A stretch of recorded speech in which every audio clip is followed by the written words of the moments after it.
Okay, part 14 of how to use a dictionary. So if you want to catch up with the previous parts, you need to go on the playlist, okay, of how to use a dictionary.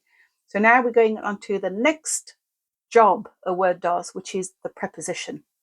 All right, and it's a word which simply shows the relationship between a person, a place, or a thing and something else, another word. So here, it is on the chair. It is behind the chair. It is by the chair. He runs up the hill. He runs down the hill. So there are many prepositions in the English language. And the word preposition actually comes from the Latin, I have it here, the Latin proponere, which means to place before. So these are just simple everyday ones I'm giving you. But this is where a dictionary comes in very, very handy, because when you look up an entry in the dictionary, you will discover how some words can have more jobs, can have more function. It could be a noun. It could also be a preposition. It could also be an adjective, like we've discussed already so far in the previous posts. So I'm going to give you a couple of examples here with our Webster's for Young Readers. All right, now let me show you an example of a preposition. So the examples I gave you just a few seconds ago is he runs up the hill and he runs down the hill. Now let's have a look at the word down in a dictionary here. So we have the word down here, and have a look at that. It's very interesting because actually the word down has five different functions. It can be used as an adverb, right, which we looked at already, which describes a verb or an adjective or another adverb. It can be used as an adjective. It can be used as a preposition. So this is how it will look like in a dictionary. All dictionaries will be like this. It will be prep for preposition.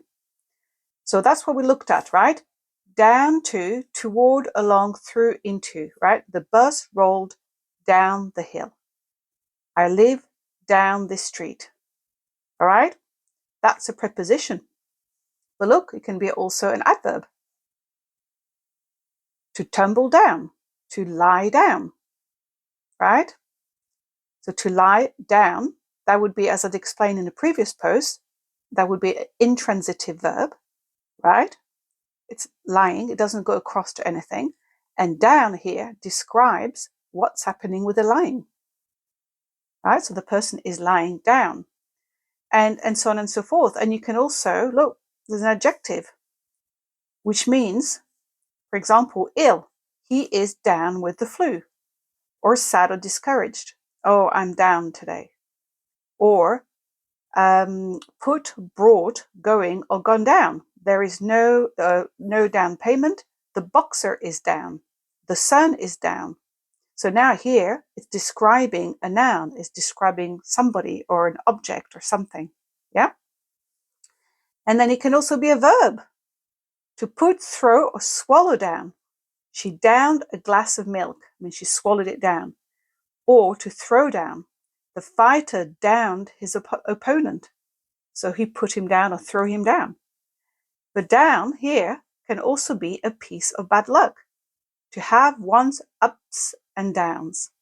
Isn't that amazing? And you've got a football definition as well, but that's American football, so I wouldn't know about that. Isn't that interesting?